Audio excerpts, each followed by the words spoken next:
बिस्मिल्लाहिर्रहमानिर्रहीम। अस्सलाम वालेकुम। कैसे हैं आप सब लोग? उम्मीद है कि आप सब लोग बहुत खुश होंगे, ठीक ठाक होंगे, खैरियत से होंगे और बहुत खुश होंगे। बहुत सारी दुआएं हैं आप सब लोगों के लिए। अल्लाह पाक आप सब लोगों की जायज़ दिली ख्वाहिशात को पूरा करे और हर इंसान की दिली ख्वाहिश को पूरा करे। हर इंसान को उसके मकसद में कामयाबी अता फ़रमाए, हमें नेक और सीधे रास्ते पर चलने की तौफीक दें। आमीन सुम्मा आमीन।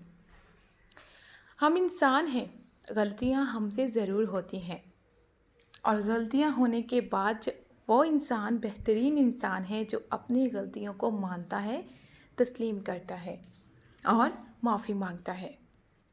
सबसे ज़्यादा दिल और सबसे ज़्यादा गुनाहगार तो हम अपने अल्लाह के हुए ना, जिसने हमें पैदा किया है।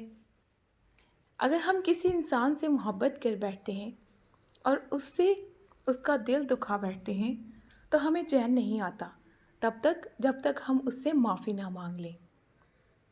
और कभी हमने ये नहीं सोचा जो हमसे मोहब्बत करता है सबसे ज़्यादा सच्ची और हकीकी मोहब्बत है, जिसके लिए हम उसका दिल दुखाते हैं लेकिन उससे माफ़ी नहीं मांगते। हमें कभी रियलाइज़ नहीं हुआ कि अल्लाह का दिल भी तो हम दुखा रहे हैं, अल्लाह भी तो हमसे खफा हो रहा है। हम अल्लाह के बंदे हैं, हम अल्लाह से मोहब्बत नहीं कर रहे, इंसानों से कर रहे हैं।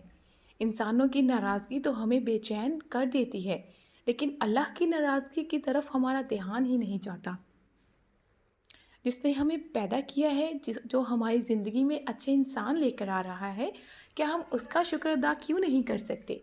हम उससे मुआफ़ी क्यों नहीं मांग रहे? उसका दिल तो हम सबसे ज़्यादा दुखा रहे हैं, वो तो हमसे खफा हो रहा है, उसे क्यों नहीं मना रहे? जब अल्लाह को मनाना स्टार्ट कर देंगे, अल्लाह को प्यार करना स्टार्ट कर देंगे तो ज़िंदगी में सुकून और बहार आ जाएगी। इंसान के दिल को चैन ही तब मिलता है जब अल्लाह से वो दिल वाबस्ता होता है, दुनियावी चीज़ों, दुनियावी ख्वाहिशात और दुनियावी इंसानों से नहीं। ज़िंदगी का क्या भरोसा है, आज हम हैं और कल हम नहीं होंगे। टाइम तो हमारे पास बहुत कम है ना तो जवानी बार बार आती है और ना ही सांसें हमें बार बार मिलेंगी। जिसका दिल दुखा रहे हैं उससे भी मुआफ़ी मांगे, लेकिन पहले अपने अल्लाह से मोहब्बत करना तो सीखें। चाहत और मोहब्बत तो हमें अल्लाह से सीखनी चाहिए, जो अपने बंदे की बेशुमार गलतियों के बावजूद उससे खाना पीना नहीं लेता, उसके नसीब का उसे देता रहता है। कभी नहीं कहता कि अब इसने ये मेरी बात नहीं मानी तो मैं इसे छीन लूँगा।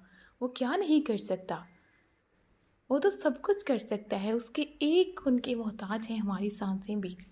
हमारी ज़िंदगी तहस नहस कर सकती हैं अगर वो हमारे साथ नाराज़ हो गया तो, लेकिन वो नहीं करता, क्योंकि वो तो गफ़ूरुर रहीम है, क्योंकि वो हमारा अल्लाह है, वो हमसे मोहब्बत करता है। तो मोहब्बत की बेहतरीन मिसाल तो अपने अल्लाह से लेनी चाहिए, जो इंसान को बेपनाह चाहता रहता है। चाहे इंसान जितनी मर्ज़ी गलतियाँ करे, लेकिन हमें कभी रियलाइज़ नहीं हुआ। तो अपनी गलतियों को समझें, इंसानों का दिल भी मत दुखाएं। सबसे पहले अपने अल्लाह को अहमियत दें, अपने अल्लाह से मोहब्बत करें। कोशिश करें ज़िंदगी की हर सांस के साथ अपने अल्लाह से मोहब्बत की इजहार करते रहें और अपना दिल जो है अपने अल्लाह के लिए लगा लें, अपने अल्लाह के लिए, अपने अल्लाह के साथ लगा लें। नेकियां करें और अपने अल्लाह से बातें करें, उससे इश्क करें, उससे मोहब्बत करें, क्योंकि दिल को सुकून और रूह को सुकून हमारी तभी मिलेगा। बहुत शुक्रिया ये छोटी सी वीडियो देखने के लिए। अपना ख्याल रखिएगा, दुआओं में याद रखिएगा। अगर कोई बात बुरी लगी हो तो माज़रत चाहती हूँ। अल्लाह पाक हम सब को नेक और सीधे रास्ते पर चलने की तौफीक दे और हमारे दिलों में अपने लिए मोहब्बत पैदा कर दे। आमीन। अल्लाह हाफ़िज़।